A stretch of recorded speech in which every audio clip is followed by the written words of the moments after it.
My name is Renee Brooks. I'm 32 years old. 5 years ago, I picked up the phone and reported my brother to the police, and my family never spoke to me again. My mother called me a destroyer. My father said I was no daughter of his. My sister, Paige, my own sister, called me a liar on Facebook for the entire town to see. I was erased. From the group chat.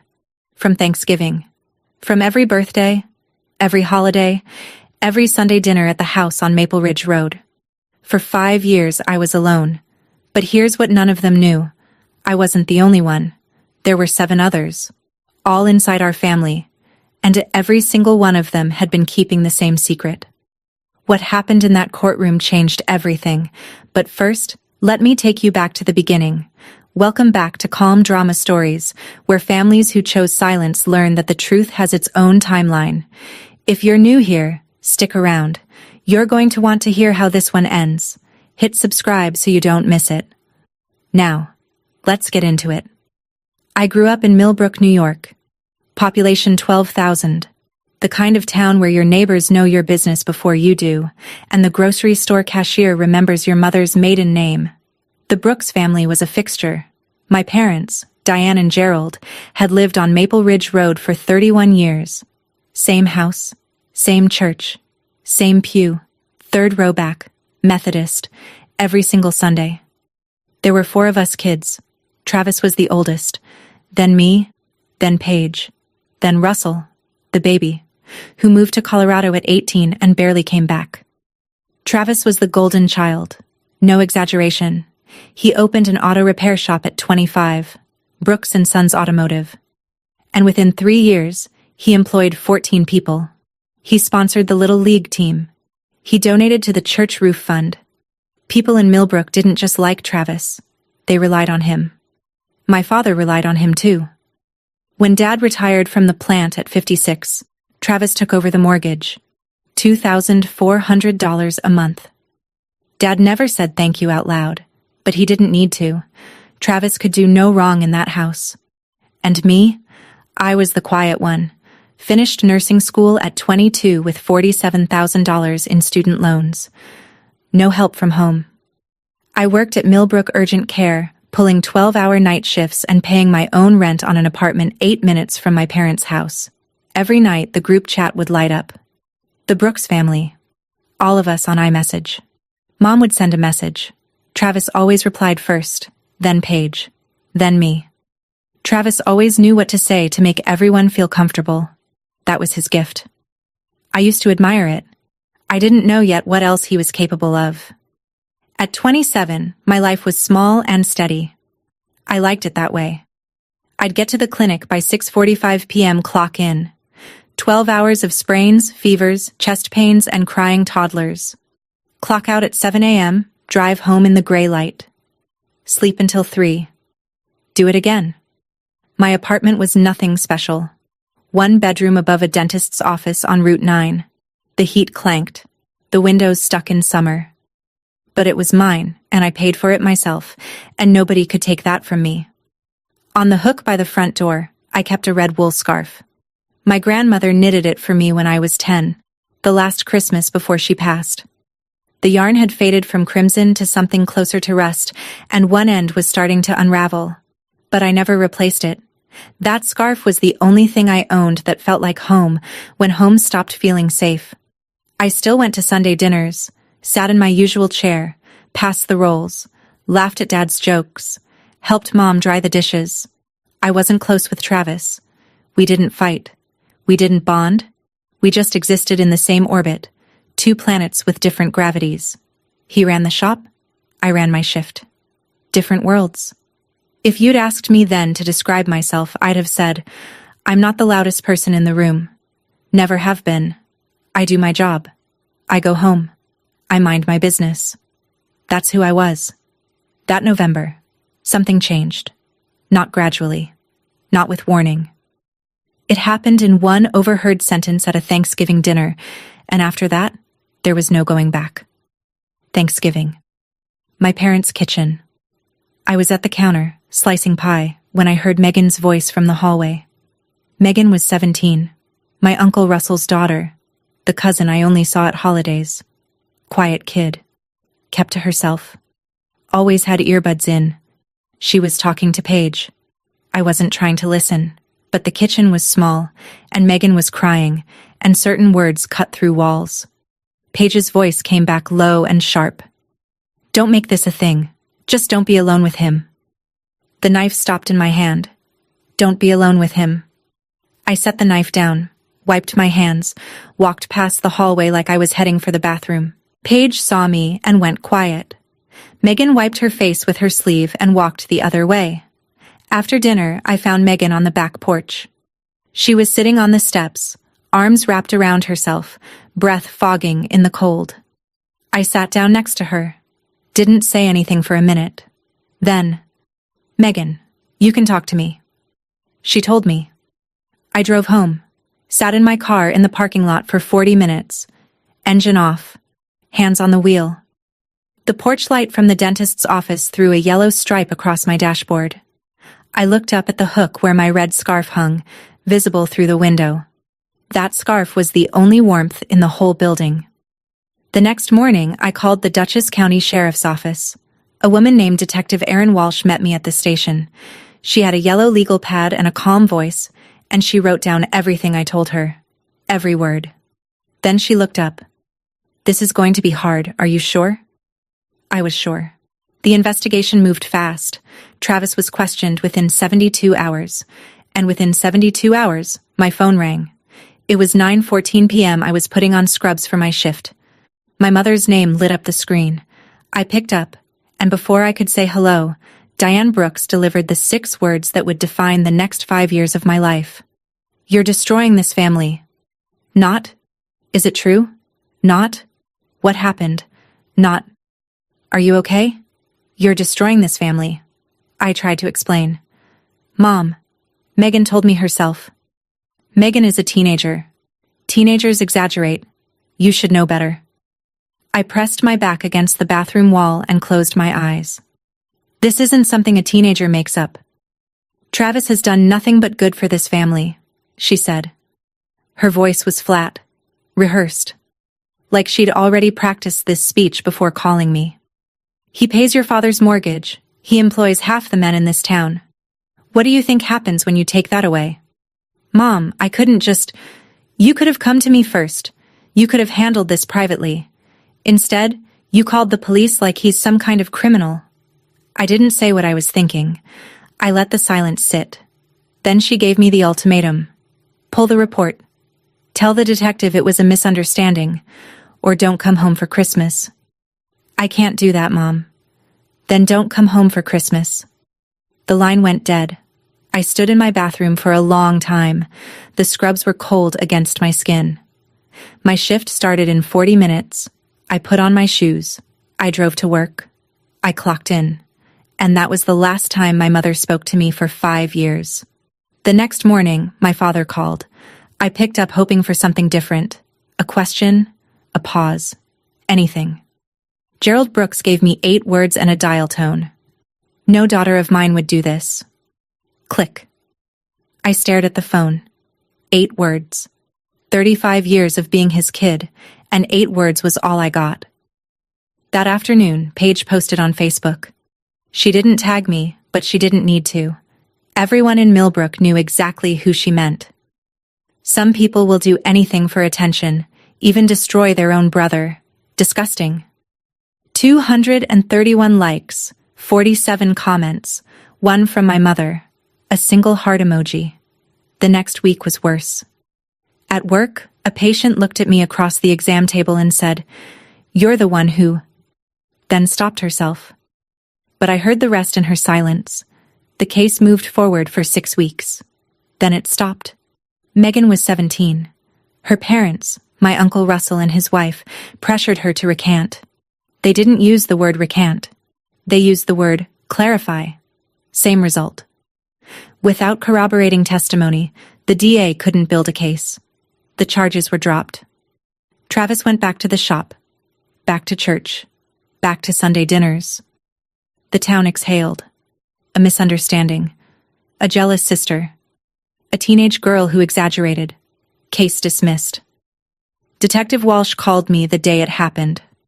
Her voice was careful. "I'm sorry, Renee. I believe you. But I can't move forward without more." I nodded into the phone like she could see me. "I'm keeping this file open," she said. "If anything changes, I'll be here." That was December of 2021. I didn't know it then, but the clock had just started ticking. The exile was surgical. First, the group chat. I watched my name disappear from the Brooks family on a Tuesday afternoon while I was eating lunch at my desk. 1 second, I was in. The next, the thread was gone.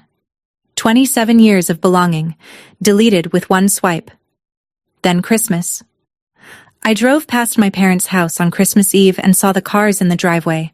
Paige's Jetta, Travis's truck, Mom's Buick, lights in every window. I kept driving. Then my birthday in February. No call, no card, no text.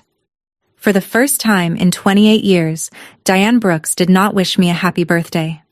The town followed the family's lead. The woman at the post office stopped making eye contact. The barista at Grounds and Glory started spelling my name wrong on purpose. Renee, Raina, Rain. Small cruelties from small people. I wrote my mother a letter. 3 pages. I explained why I reported. I told her I loved her. I told her I'd rather lose every holiday than stay silent.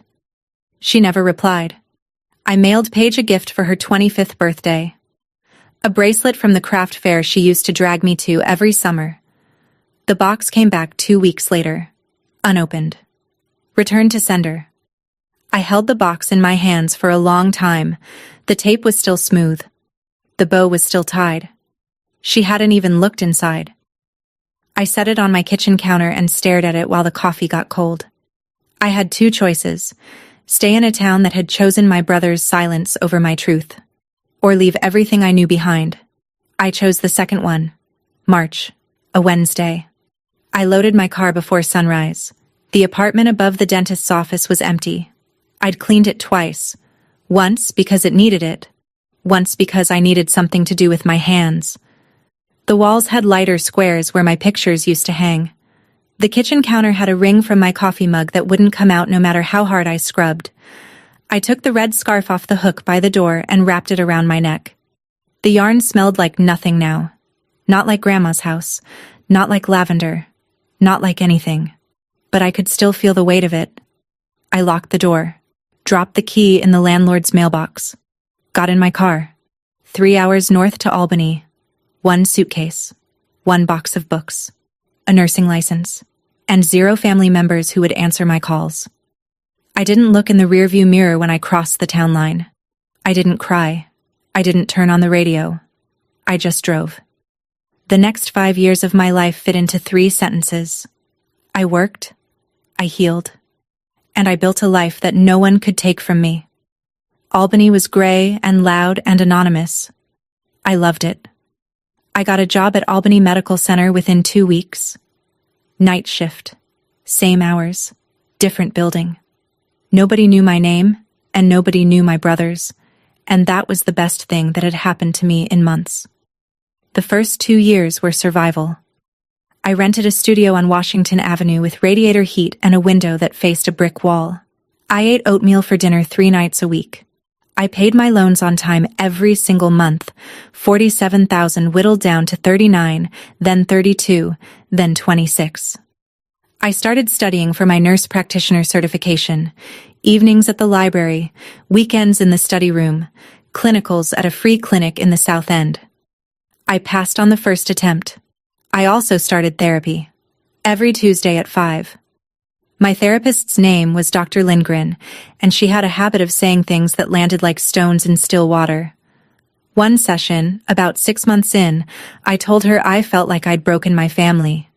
She put her pen down and looked at me. "You didn't break your family, Renee. The silence did." I wrote that sentence on a sticky note and put it on my bathroom mirror. It stayed there for 3 years. I started running. First a mile, then 3, then a 5K. Then a half marathon in Saratoga. I crossed the finish line alone, and I thought, this is what it feels like to be proud of yourself without needing anyone's permission. I didn't call home. I didn't check Facebook. I didn't Google my brother's name. I was building something new, and I refused to let the old foundation crack it. I met Marcus Thompson in the waiting room of my own clinic. He'd cut his hand on a piece of rebar at a construction site. 3 stitches. Nothing serious.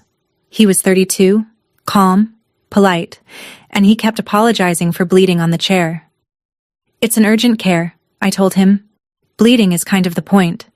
He laughed. I noticed he had kind eyes and a voice that didn't rush. He came back 2 weeks later to get the stitches out, and then again a week after that, with a question about a tetanus shot that we both knew he didn't actually need. We got coffee. Then dinner. Then Saturday mornings at the farmer's market where he'd carry the bags, and I'd pick out the tomatoes, and neither of us talked about anything heavy. 3 months in, he asked about my family. I said, "I don't really talk to them." He nodded. "Okay." That was it. No follow-up. No prying. Just, "Okay." 6 months in, I told him everything. We were on his couch, and the words came out like they'd been waiting. I told him about Megan, about the phone call, about my mother's 6 words, about the box that came back unopened. Marcus listened to all of it. He didn't interrupt. He didn't react with shock or anger or pity. When I finished, he was quiet for a 10 count, and then he said 3 words. "You did the right thing." 3 words. 5 syllables. And it was the first time anyone in my life had said them. We got married the following spring. Small ceremony in a park by the Hudson. 12 guests. His parents. His college friends. My 2 co-workers. No one from my side. I found out later what happened that summer.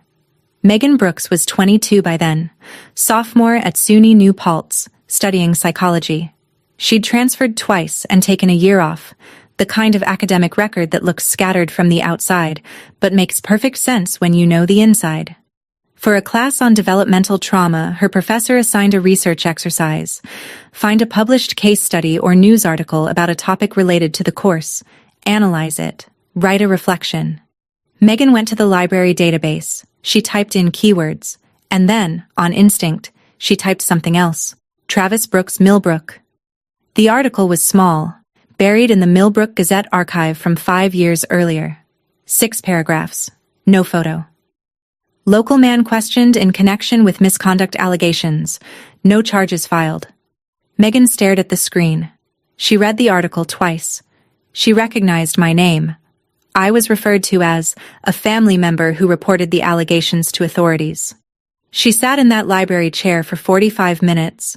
Then she pulled up the browser and searched for the Dutchess County Sheriff's non-emergency line.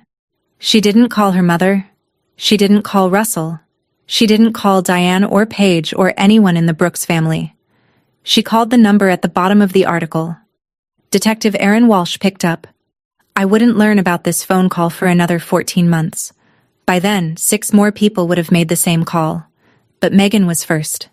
Megan, the girl who'd been crying in the hallway 5 Thanksgivings ago, the one Paige told to keep quiet. She wasn't keeping quiet anymore. By the time I turned 31, my life in Albany looked like someone else's story. Marcus and I bought a small Cape Cod in Delmar, 15 minutes south of the city. 3 bedrooms, a leaky basement, and a backyard with an oak tree that dropped acorns on the roof every October like clockwork. We paid $2,200 a month on a 30-year fixed. We could afford it because we both worked, and neither of us had anyone to bail us out if we couldn't. I was a nurse practitioner at a private family clinic on Western Avenue, Monday through Friday. No more night shifts. I had my own patients, my own schedule, my own stethoscope with my initials etched into the bell, and I was pregnant. Lily was due in May. The life was good. It was mine. But every Thanksgiving, I set the table for 2 and felt the chairs that should have been full. I didn't miss the people who hurt me. I missed the family I thought I had. There's a difference. And it's the kind of difference that keeps you up at 3 a.m., even when everything else is fine. One afternoon in April, a birthday card arrived in the mail. No return address. Just a cream envelope with my name in shaky cursive. Inside, a card with daisies on the front and 1 line of handwriting. Thinking of you. L. Aunt Linda. my mother's older sister. The only person in the Brooks orbit who'd never publicly attacked me, and the only one who'd never publicly defended me either. I put the card in my nightstand drawer and closed it. I thought that was the closest I'd ever get to family again. I was wrong. What I'm about to tell you, I pieced together later. From Detective Walsh, from court records, from conversations I had after the trial. At the time, I knew none of it. After Megan's call, Walsh reopened the file. She pulled out the same yellow legal pad she'd used 5 years earlier. My original statement was still in there. Page 1, blue ink, November 21st, 2021. She started making new calls. Careful ones. Quiet ones. She reached out to extended members of the Brooks family. Second cousins, nieces, people who lived in other towns and didn't talk to Millbrook anymore. The second person to come forward was Bethany. She was 20, Russell's youngest. She'd been 11 when it started. The third was a niece on my mother's side, someone I'd met maybe twice at family reunions. She was 19. She'd been 9, then a fourth, a fifth, a sixth. Each one came in alone. Each one sat in Walsh's office and said some version of the same sentence. I thought I was the only one. Walsh wrote their names in the yellow legal pad. 1 per line. Black ink now. She'd switched pens somewhere in year 3, but the pad was the same. 7 names. 7 people who had carried the same silence, some for over a decade. They didn't know about each other. They didn't coordinate. They just, one by one, decided they were done being quiet. The 7th name on that list would be the one that wrecked me. But I didn't know that yet. I was in Delmar, feeding Lily mashed bananas and watching Marcus assemble a bookshelf, and I had no idea that 200 miles south, the walls of the Brooks family were finally starting to crack. You know, there's something about silence that people don't understand. It doesn't protect anyone. It just gives the person who caused the harm more time, more access, more room to operate. If you're watching this and you've ever been the one person in your family willing to say the uncomfortable truth out loud, I see you. You're not alone in that. And if this story is hitting close, drop a comment below. Let's keep going. August. Lily was 3 months old. I was sitting on the living room floor doing tummy time with her when Marcus brought in the mail. There's a thick one for you, he said. No return address. I knew the handwriting before I opened it. Aunt Linda. Inside the envelope, 2 pages of handwritten letter and 8 pages of printed screenshots. Color copies, time-stamped, from the group chat. The Brooks family. The letter was short. Linda's handwriting shook in places. Renee. I should have spoken sooner. I'm sorry. I can't keep pretending anymore. I need you to see what they said about you after you left. I need you to understand what I've been living inside for the past 4 years, and I need you to know. I'm done. I unfolded the screenshots. The first was from the week I left Millbrook. My mother. She's dead to me. We will not speak her name in this house. Paige replying 6 minutes later. She's always been jealous of Travis. Everyone knows it. Gerald. Nothing. Not one message in the entire thread defending me. Not one question. Not one. Maybe we should hear her out. Just silence. His silence sat in that group chat like a locked door. But the one that stopped my breathing was from 3 years ago. A message from Diane to Aunt Linda, sent privately but screenshotted by Linda before she could delete it. Linda, if you talk to Renee, you're next. I mean it. That's why Linda waited 4 years. Not because she didn't care. Because my mother threatened her. I set the pages on the coffee table. Lily was babbling on the floor, grabbing her toes, oblivious to the fact that her grandmother had called her mother dead. I didn't cry. I thought I would. But I was past crying about the Brooks family. I folded the letter. I put the screenshots in a drawer. And I picked up my daughter. I called Linda that evening after Marcus put Lily down. The conversation lasted 47 minutes. I sat on the back porch with a blanket around my shoulders and listened to a 62-year-old woman unravel 12 years of silence. Linda told me she'd known since Travis was 23.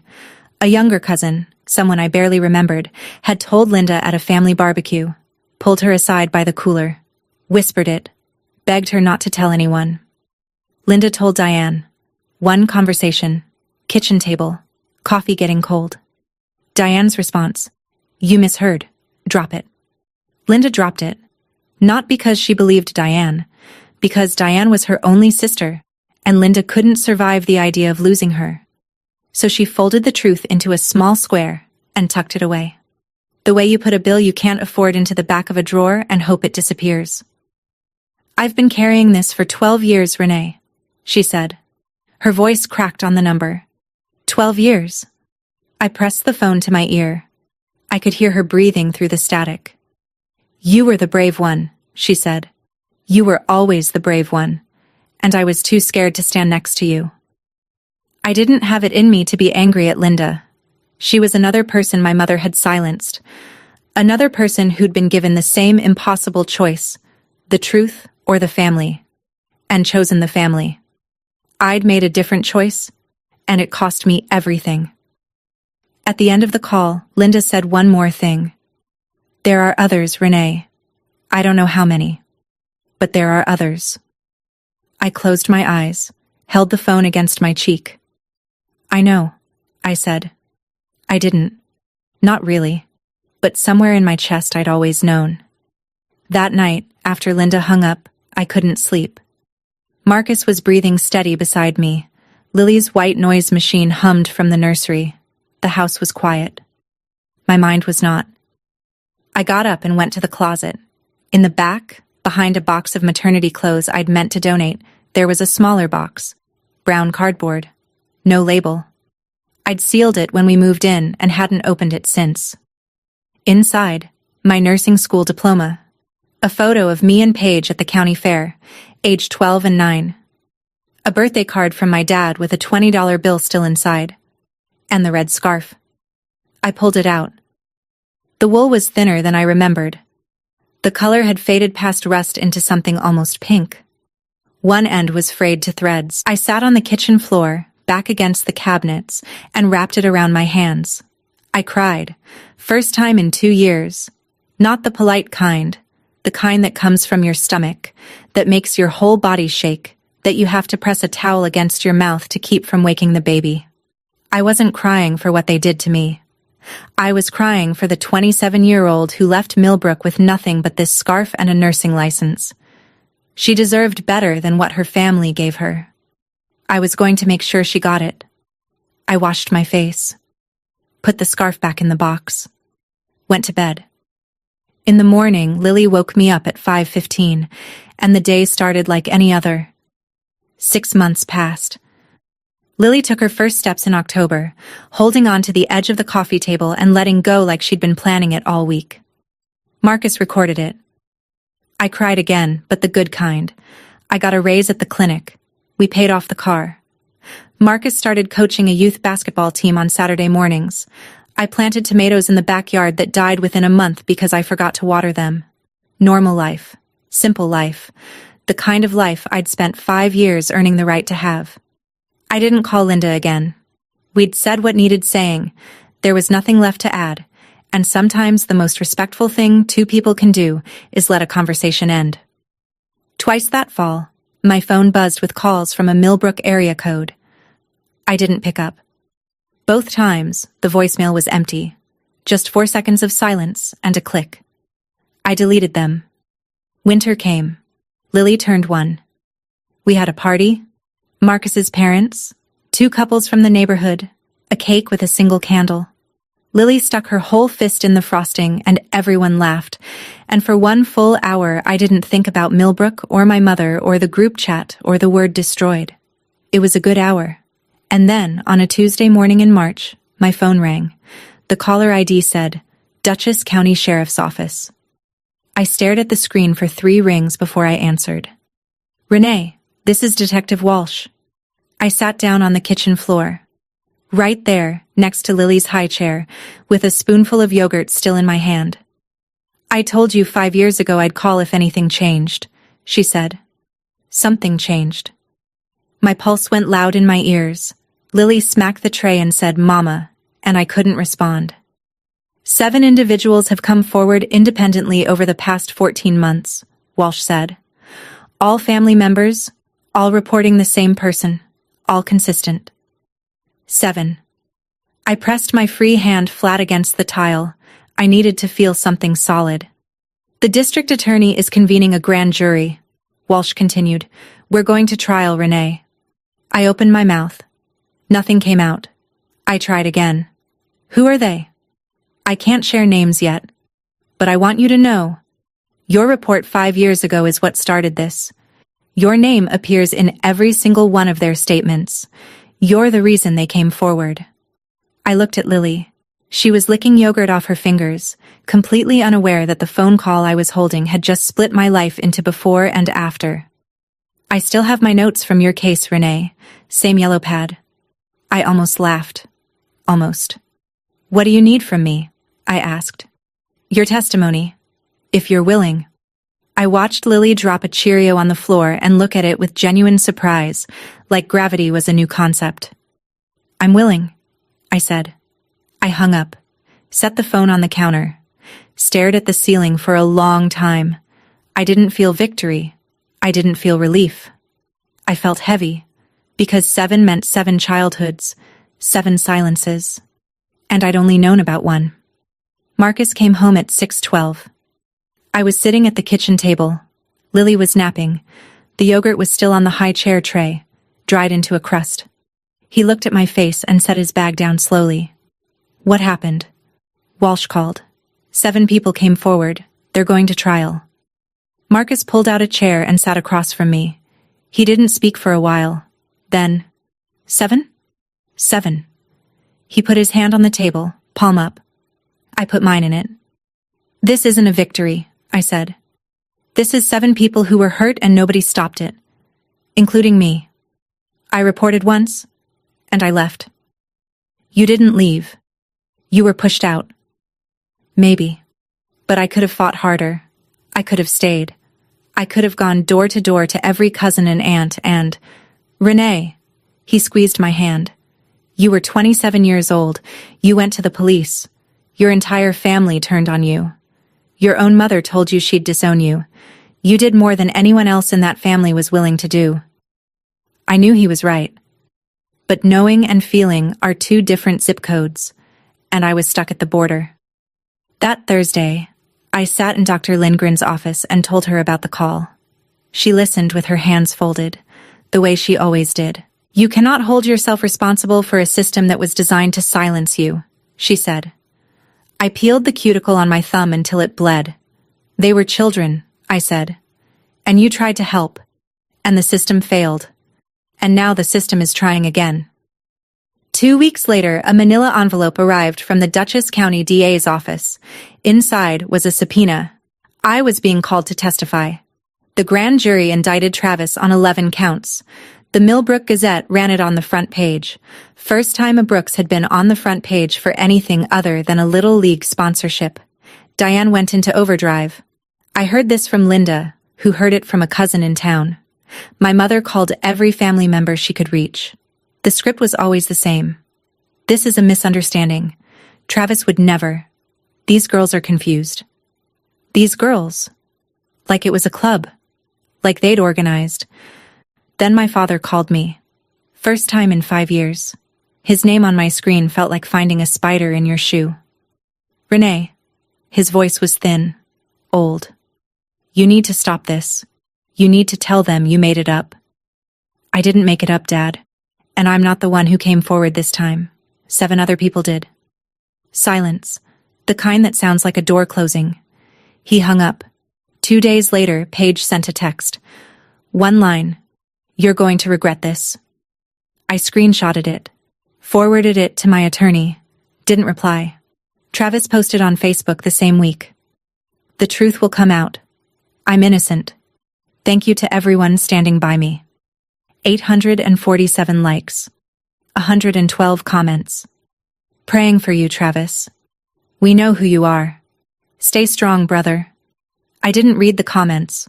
Marcus did. He kept the phone away from me and only told me the ones that mattered. "There's one from your old coworker at the clinic," he said. She wrote, "I believe Renee." One comment in a sea of 800. But it was enough. Millbrook split like a log hit with an axe, clean and sudden. Half the town planted their flag with Travis. He was the employer, the sponsor, the handshake at the church picnic. Loyalty to Travis was loyalty to the local economy. These people wore it like a badge. The other half went quiet. But quiet meant something different now. Before, silence had been agreement. Now, silence was doubt. People who used to wave at Travis from across Main Street started crossing to the other side. Not dramatically, just enough to avoid the conversation. Brooks & Sons Automotive lost 4 employees in 3 weeks, 2 mechanics, the office manager, the part-time bookkeeper. None of them made public statements, they just stopped showing up. At the Methodist Church, Pastor Davies didn't mention the case by name, but his Sunday sermon was titled Truth and Accountability, and 3 people told me later that Diane stood up in the middle of it and walked out. Gerald followed her. They didn't come back the next week, or the week after. On the Millbrook Community Forum, a Facebook group with 9,000 members, someone posted, "If 7 people say the same thing, maybe it's time we listen." 2,000 reactions, 400 shares. The comments turned into a war zone, and the moderators shut them down by midnight.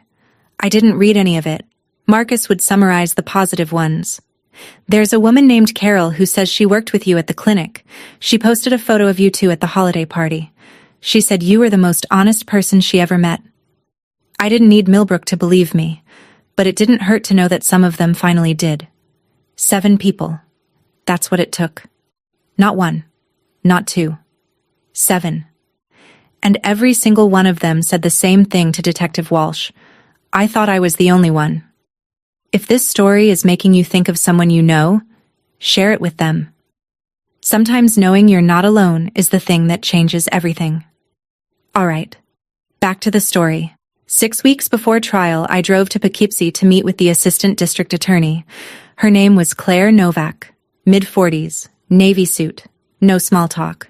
She laid out the structure. I would be the first witness called by the prosecution, not because my testimony was the strongest. That belonged to the 7 who came after me, but because I was the one who started it. "You opened the door, Renee. The jury needs to understand that." She walked me through the questions she'd ask.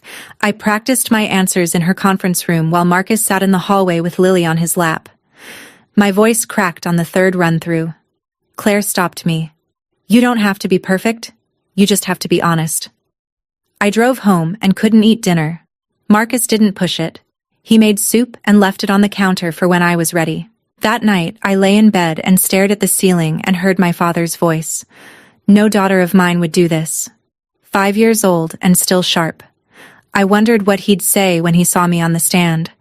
I wondered if he'd look at me or look away. Walsh called me 3 days later, routine check-in, but she mentioned something that knocked the air out of me. "I want you to be prepared," she said. "One of the 7 witnesses is someone you grew up with. Someone close." "Who?" "I can't tell you yet, but you'll know when you see the witness list." I hung up, sat on the edge of the bed, pressed my palms together like I was praying, except I wasn't praying. I was holding myself together. Trial date, October 14th. 6 weeks away. 3 weeks before trial. I was unloading groceries from the car when I saw the Buick. My mother's powder blue Buick LeSabre, parked on my street in Del Mar, 3 hours from Millbrook. Diane was standing on my front porch. She looked smaller than I remembered.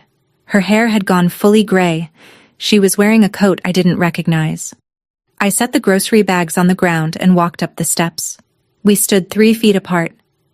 "I'm your mother," she said. Her eyes were swollen. "Please, don't do this to your brother. Don't do this to me. You drove 3 hours to ask me to protect the person who hurt 7 people in our family." I kept my voice low, steady. 7, Mom. 7. They're lying. They're all lying. Travis would never... Then let the jury decide. She grabbed my wrist. Her fingers were cold. "If you testify, I will never forgive you." I didn't pull away. I looked down at her hand on my arm. The same hand that used to braid my hair, that used to hold mine in the church pew, that used to press a cold washcloth to my forehead when I was sick. "You haven't forgiven me in 5 years," I said. "What's one more thing?" She let go. Her hand dropped to her side. Then she looked past me, through the open front door, into the living room. Lily was sitting on the rug, stacking foam blocks. 18 months old. Brown curls. Marcus's eyes. Diane stared at her granddaughter. Her chin trembled. Her fingers twitched at her side like they wanted to reach for something. She didn't say a word about Lily. She turned around. She walked to the Buick. She drove away. 3 weeks later, I saw her again. In a courtroom. October 13th. 9:47 p.m. Marcus was asleep. Lily was asleep. The house was doing that thing houses do at night. Settling into its creaks and clicks, the dishwasher humming its last cycle. I sat at the kitchen table with a glass of water I hadn't touched and opened the nightstand drawer. Aunt Linda's letter, the screenshots, the birthday card with the daisies, the subpoena, all of them in the same drawer, layered on top of each other like geological strata, each one a different year of the worst chapter of my life. I went to the closet, took out the red scarf, folded it into a neat rectangle, put it in my bag. I didn't need armor. I didn't need a weapon. I just needed the truth and a scarf my grandmother knitted me when I was 10 years old. Marcus woke up at 5. He didn't ask if I was ready. He made coffee, poured 2 cups, set mine on the counter. I picked it up. We stood in the kitchen in the gray early light, and I drank my coffee, and he drank his, and we didn't speak because there was nothing left to say that we hadn't already said with 5 years of showing up for each other. At 6:30, we dropped Lily at his parents' house.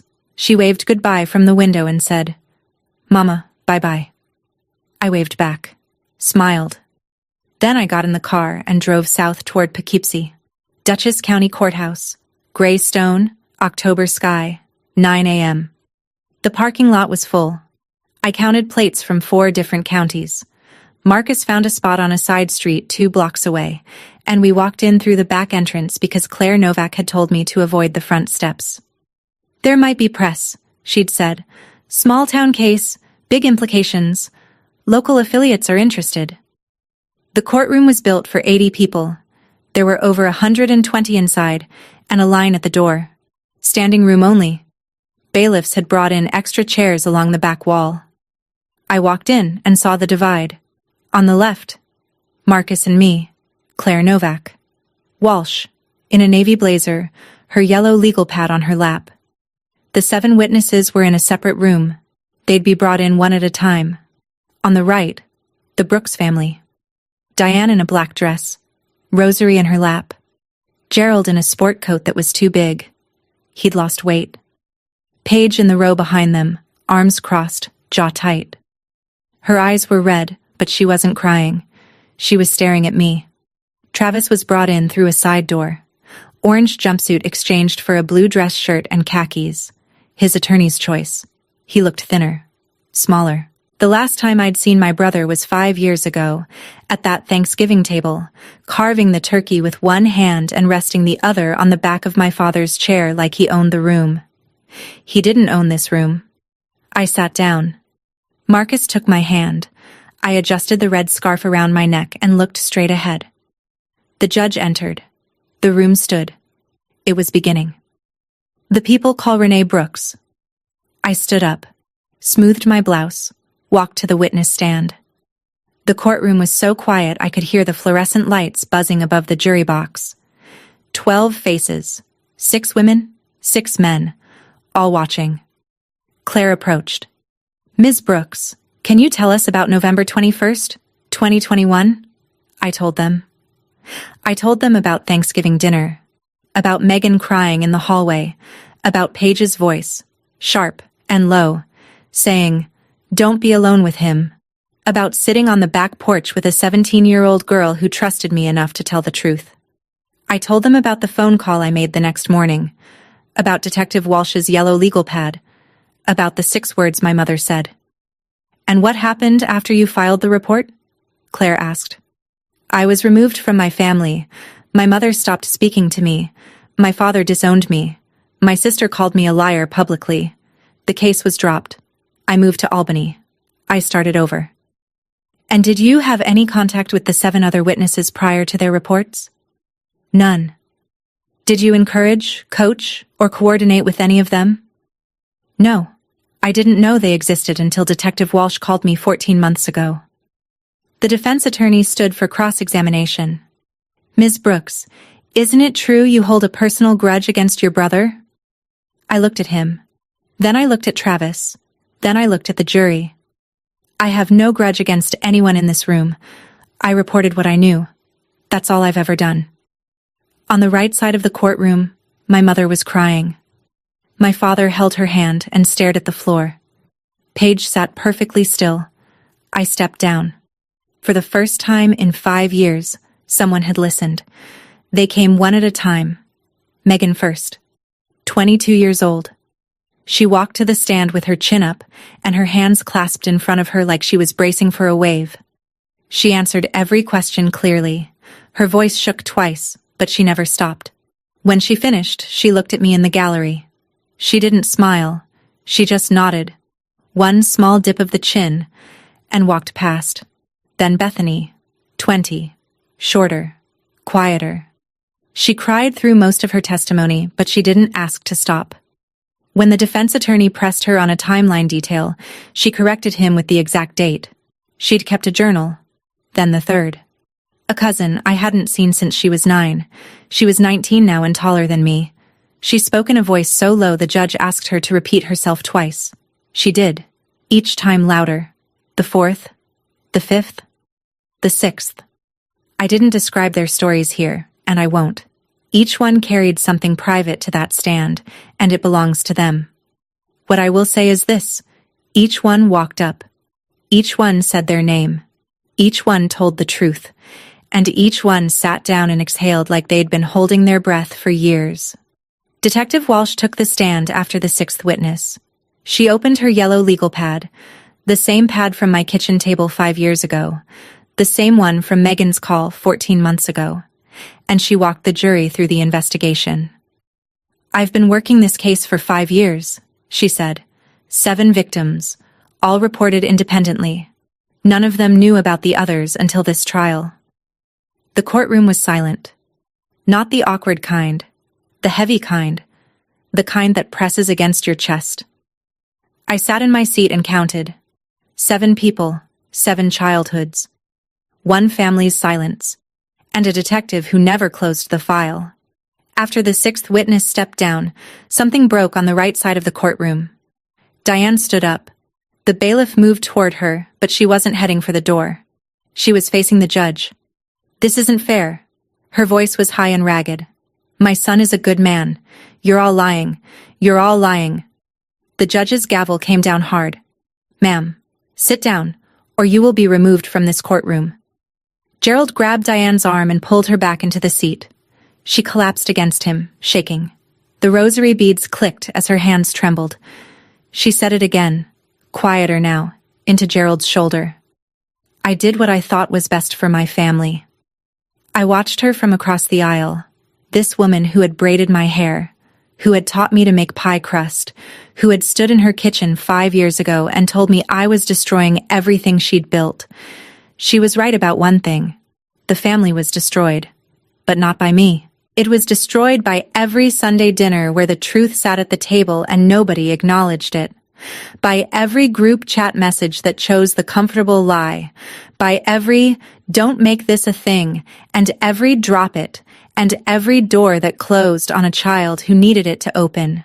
My mother didn't destroy the family by protecting Travis. She destroyed it by believing that protecting Travis was the same thing as protecting the family. It wasn't. The DA stood. The courtroom settled. And then she said the words that changed everything. The people call Paige Brooks. The air left the room. Diane's head snapped up. Gerald closed his eyes. Travis, at the defense table, went completely still. Paige stood up from the row behind her parents. Her legs were unsteady. She gripped the back of the bench in front of her. Then she let go and walked to the stand. She was sworn in. She sat down. Her hands were flat on her knees, pressing hard, like she was trying to keep herself from floating away. She looked at me, and for the first time in 5 years, I saw my sister. Not the person who posted on Facebook. Not the voice that called me a liar. Not the hand that sent back the birthday gift. My sister. The girl I shared a room with until I was 12. The one who used to crawl into my bed during thunderstorms. She opened her mouth. Tears ran down her face, but her voice was clear. I believed you. I always believed you. Because it happened to me too. The courtroom didn't gasp. It just stopped. Every sound, every breath, every rustle of paper. Like the whole room had been submerged. Diane made a small sound. Not a word. Just a sound. The kind you make when something you've been holding for 30 years finally falls. Paige spoke for 3 minutes. Then she looked at me again. I called you a liar because if you were telling the truth, then I had to be telling the truth too. And I wasn't ready. I cried. First time in that courtroom. Marcus held my hand so tight I could feel his pulse in my palm. 5 years of silence. 1 sentence. And the whole courtroom felt it. The jury deliberated for 4 hours and 11 minutes. We waited in the hallway. Marcus sat next to me on a wooden bench while I stared at the scuff marks on the linoleum. Walsh stood by the window, arms crossed, watching the parking lot like she was guarding the building from the outside in. At 3:22 p.m., the bailiff came out. They're ready. We filed back in. The courtroom was just as full as before. Nobody had left. The foreperson stood. She was a woman in her 50s with reading glasses on a chain around her neck. She unfolded the paper. On count 1, guilty. Diane grabbed Gerald's arm. On count 2, guilty. The foreperson read through all 11 counts. Guilty on 9. Not guilty on 2. Technicalities in the timeline that the defense had exploited. 9 out of 11. More than enough. Travis stood motionless at the defense table while the verdict was read. He didn't turn around. He didn't look at his mother. He didn't look at me. When the bailiff approached, he held out his wrists without being asked. They led him through the side door. The same door he'd entered through that morning in his blue shirt and khakis. He didn't look back. Diane didn't stand. Gerald pulled her gently, but she shook her head. Paige sat 2 rows behind, arms wrapped around herself. Outside, Walsh walked up to me. Her legal pad was tucked under her arm. You started this, Renee. 5 years ago. You started this. I shook my head. No. Megan started this. Bethany started this. They all did. I just opened the door. Marcus put his arm around me. I leaned into him. Let's go home, I said. Travis was sentenced to 18 years. No possibility of parole for 12. Brooks and Sons Automotive closed permanently. The building on Main Street sat empty for 6 months before a woman from Kingston bought it and turned it into a physical therapy clinic. I thought that was fitting. Healing in the same space that had been built on silence. Gerald sold the house on Maple Ridge Road. Without Travis covering the mortgage, he couldn't keep up. $2,400 a month on a retiree's fixed income. The math never worked. He moved into a 1-bedroom apartment above the hardware store. I heard he ate dinner at the diner most nights. Alone. Diane left Millbrook. She went to stay with a cousin in Scranton. Not Linda. Linda cut ties with her sister after the trial. 12 years of carrying someone else's secret will do that. Paige called me 2 weeks after the verdict. The conversation lasted 6 minutes. She didn't apologize. She wasn't ready for that yet, and I didn't need her to be. I'm starting therapy, she said. Good, I said. That was the whole call. 6 minutes, 2 sentences that mattered. It was enough. Megan graduated from SUNY New Paltz that spring. She changed her major to social work. I sent her a card. She sent one back. Inside, she'd written, "Thank you for going first." Millbrook didn't talk about the Brooks family much after that, but the Methodist Church started a support fund.